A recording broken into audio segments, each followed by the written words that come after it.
Bueno, bienvenidos mis hermanos queridos, todos aquellos que han visto esta materia tan maravillosa como es metodología exegética. Sean todos bienvenidos. Hagamos una pequeña oración para comenzar este gran resumen final de esta materia. Señor, gracias. Pedimos que tu Espíritu Santo nos dirija y que en este momento maravilloso puedas ayudar a todas estas personas que han hecho esta materia, que les has dado mucha sabiduría y han extraído de tu palabra santa grandes verdades que van a enseñar y a predicar. Te pido la dirección de tu Espíritu Santo en este momento, en el nombre de Jesús. Amén. Bueno, no quiero hacer este pequeño resumen muy largo, solamente quiero recordar unas pequeñas cosas para recordar antes de entrar al resumen. Hemos trabajado en esta materia en un campo epistolar argumentativo. Quiere decir que hemos trabajado en una carta que su contenido o su género es epistolar argumentativo. Pero acuérdense, aquellos que ya vieron Hermenéutica 1 y 2, y sobre todo la 2, que habla de los diferentes géneros literarios. Género poético, histórico. Estos géneros cada género se le aplica un procedimiento hermenéutico general, pero también se le aplica un procedimiento muy específico por cada uno de sus géneros. También quiero hacer un pequeño recordatorio. Hay géneros históricos también, como el caso de los evangelios, el caso del libro de los Hechos, que son géneros históricos, pero que dentro de algunas historias y dentro de ese libro hay argumentativos o hay géneros argumentativos. Por ejemplo, los diálogos. Por ejemplo, todo el capítulo 5 al 7 de Mateo, donde Jesús está dando una gran enseñanza. Eso está en un género histórico como Mateo, pero también es un contenido argumentativo, porque es un diálogo de Jesús a sus discípulos. Bueno, eso se aprende en Hermenéutica 2. Ya cuando llegamos a metodología exegética, a explicar procedimientos un poquito más avanzados de interpretación, utilizando las herramientas de hermenéutica. Bueno, resumen general. El objetivo de esta lección es hacer un resumen general de los análisis hechos durante todo el recorrido de la materia. Aclarar dudas que hayan quedado sobre la misma. Algunas dudas que pueden tener los hermanos sobre la materia, estamos para aclararles sus dudas. Bueno, vimos la lección número 1. En la lección número 1 explicamos a los alumnos el procedimiento correcto para extraer las verdades divinas o las verdades bíblicas. Depende del término que le quiera dar alguno, de verdades divinas, verdades bíblicas, argumentos divinos, del texto sagrado, para ser aplicado por ellos en su interpretación de la palabra de nuestro Dios. Aquí estudiamos lo que es exégesis. Ahí está la plantilla, una explicación de lo que es exégesis, lo que es exégesis, para qué sirve la exégesis, cómo se utiliza y cómo se ha utilizado en los tiempos la exégesis. En la lección número 2 vimos aplicado a un texto dado el análisis del contexto histórico y textual, que lo voy a repasar rápidamente, para determinar las circunstancias históricas textuales que de una forma u otra tienen influencia en la causa del autor para escribir el texto en estudio, que ayudará a interpretar expresiones, palabras y figuras que están insertadas en el escrito. Es importante no olvidarse de este punto, porque en esa lección nosotros vimos algo que es muy importante: la triada hermenéutica, nuevos lentes hermenéuticos para una nueva generación de intérpretes bíblicos. Esa triada hermenéutica, que es muy moderna, muy moderno este término, nos habla de 3 cosas importantes. ¿Cuáles son esas 3? El estudio y la interpretación de la Biblia tiene que pasar, número 1, por el análisis gramatical histórico o histórico gramatical. Número 2, debe pasar también por la parte teológica.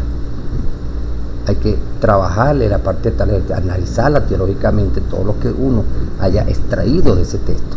y debe pasar también por la parte homilética, la disertación. Así que hay que ponerse los lentes correctos para una buena interpretación del texto bíblico. Eso lo vimos en la lección número 2. Vimos el análisis del contexto. Aquí está el análisis del contexto histórico.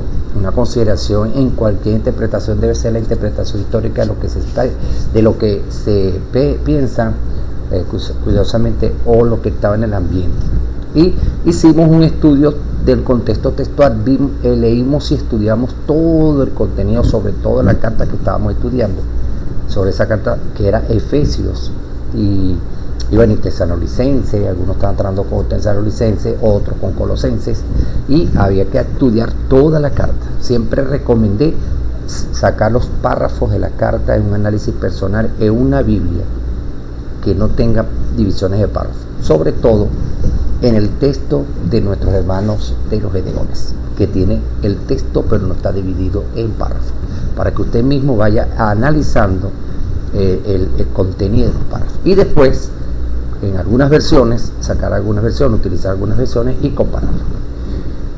Bueno, ese es el contenido de la lección sobre el análisis histórico, textual y cultural. Eso es la lección número 2. En la lección número 3 hablamos del análisis léxico, que es importante, estudiar las palabras del texto bíblico y su significado para determinar el uso que tiene en el texto que se analiza.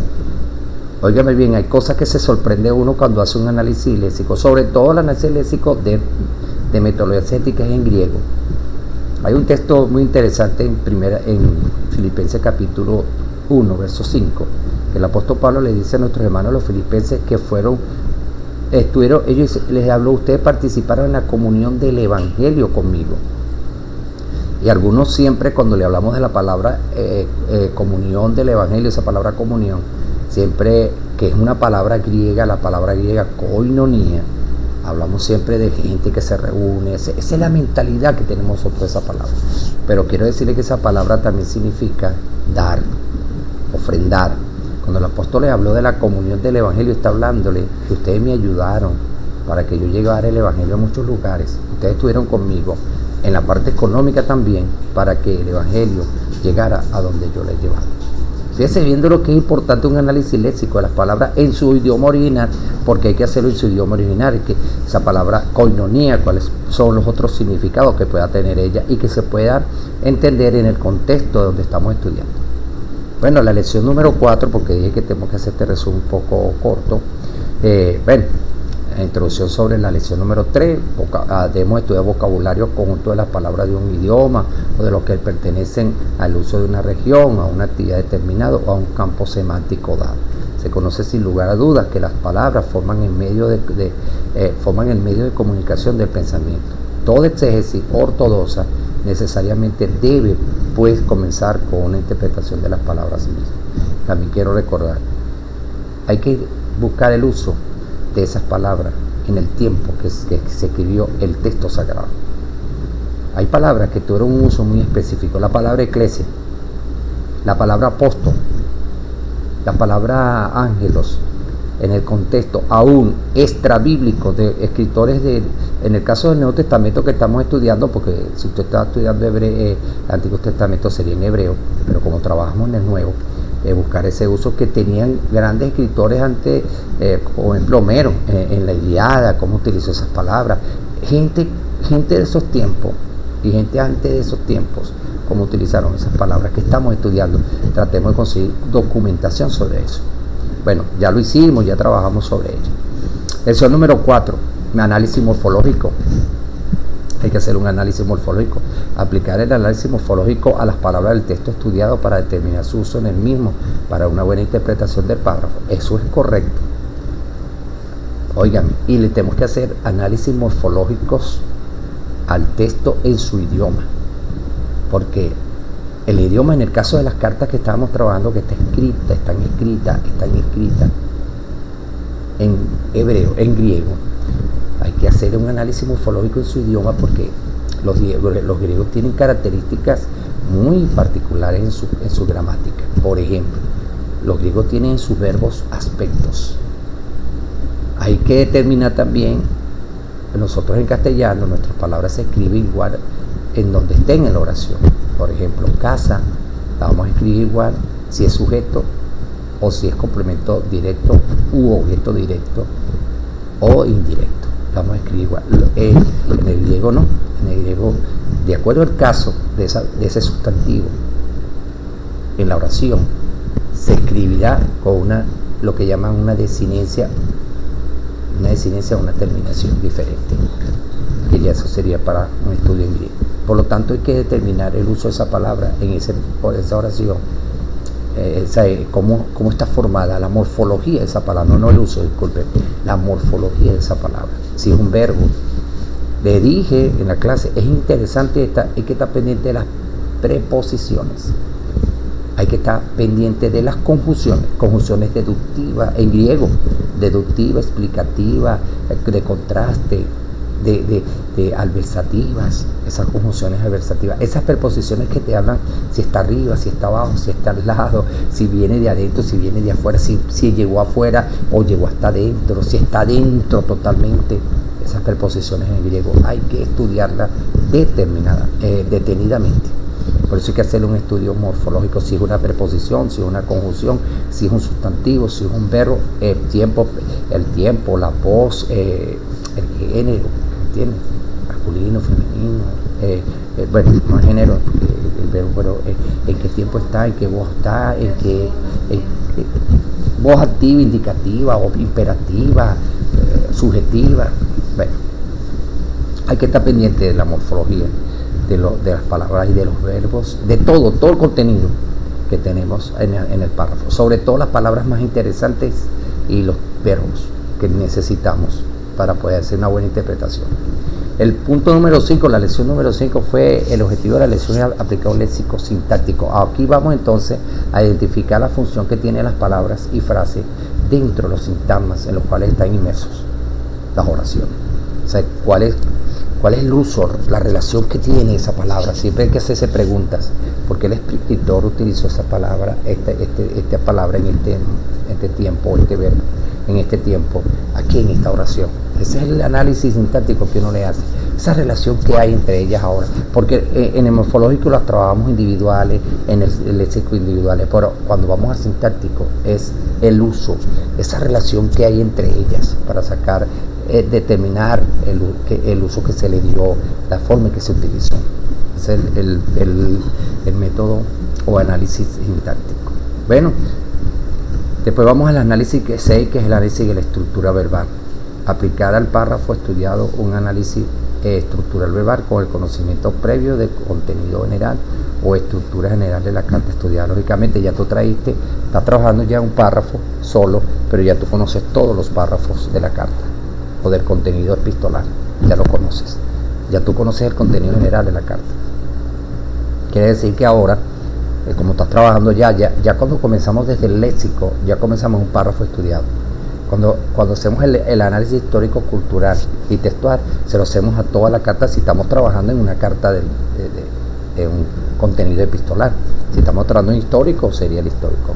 En lo histórico no le vas a hacer una división en párrafo, sino que tú vas a buscar los paralelos de esa historia. ¿Dónde se presenta esa historia? ¿Dónde está en otra parte de otros textos la historia que están trabajando? Pero en el argumentativo tienes que buscar los párrafos, estudiar los párrafos. Entonces, cuando le hacemos el primer análisis histórico, cultural y textual, es trabajar con su parte histórica. Y cuando hablamos de parte histórica, ustedes saben lo que lo hablamos en la materia, va más allá de un fondo histórico y textual. Trabajamos en el primer análisis, trabajamos general, pero ya desde el léxico comenzamos a trabajar un párrafo estudiado. Le hemos llamado, discúlpenme, párrafo estudiado. Y a ese párrafo estudiado le vamos a hacer una estructura ahora verbal. ¿Cuál es la estructura? Las oraciones. ¿Cómo está estructurado? ¿Cuántas oraciones tiene ese párrafo? En las oraciones están las afirmaciones, pueden ser afirmaciones primarias o afirmaciones secundarias. Cuando sea secundaria, lógicamente la vamos a conectar con la verdad primaria, pero también son unas afirmaciones que o ejemplifican la principal, o desarrollan la principal, o son de contraste. de la principal. Eso lo vamos a determinar cuando hagamos una estructura. También en análisis estructural algunos plantean, no lo vimos específicamente en esta oportunidad, de hacer diagramas de todo el párrafo. No lo vimos por la complejidad que a veces tiene diagramar, pero sí sacamos todas nuestras oraciones. Diagramar tiene su complejidad y hay que trabajarla con más calma. Con más calma hay que trabajar la diagramación de un texto, que es necesario de paso. Bueno, en el 7 vimos lo que se llama determinar las verdades que están en el texto estudiado. Eso le hemos llamado el análisis exegético. Esas afirmaciones que tiene la perícopa, esas afirmaciones, para poder ir determinando las enseñanzas divinas, esas afirmaciones que tiene la perícopa. Sin las afirmaciones no podremos hacer un bosquejo, ni sacaremos las verdades. Cuando hablamos de afirmaciones estamos diciendo que a veces cada oración tiene una afirmación, y para saber si una afirmación tiene que siempre tener un sí o un no. Por ejemplo, Pedro comió pan. Entonces, sí o no. Si no, la respuesta no es negativa ni afirmativa, entonces no es una afirmación. ¿Me entiendes? Tiene que tener esa afirmación de esa oración que está sacando, tiene que tener respuesta de sí o no. De sí o no, por eso se llaman afirmaciones. Yo afirmo, tú dices que si esa afirmación es correcta o no es correcta. Yo afirmo, los ángeles son seres celestiales. ¿Me entiendes? Yo afirmo y usted determina sí o no. Acuérdese de eso, es importante. Tú estás trabajando, por ejemplo, estoy trabajando en Juan capítulo 1, primera de Juan capítulo 1, del 1 al 4. La preexistencia de Jesús. Jesús, el primer versículo, en la primera oración dice en lo que hemos enseñado o lo que fue desde el principio. Entonces es la preexistencia. Jesús es preexistente por encima de toda la historia. Jesús existió antes de todas las cosas. Entonces usted dice, yo escribo mi afirmación, Jesús existió antes de todas las cosas, o el verbo de vida, como dice Juan, existió antes de todas las cosas. ¿Sí o no? Es una afirmación. Bueno, no voy al punto porque ya la clase la vieron. Tendrían que ver todas las clases, ahí tendrían que solicitar los links de cada clase. Les dan un repaso. Llegamos al punto 8. Objetivo de esta lección fue analizar las verdades divinas extraídas del párrafo estudiado con la teología bíblica. Es el análisis de la comparación, porque tú puedes haber sacado una afirmación pero incorrecta en el contenido teológico de la Biblia. Por ejemplo, los ángeles,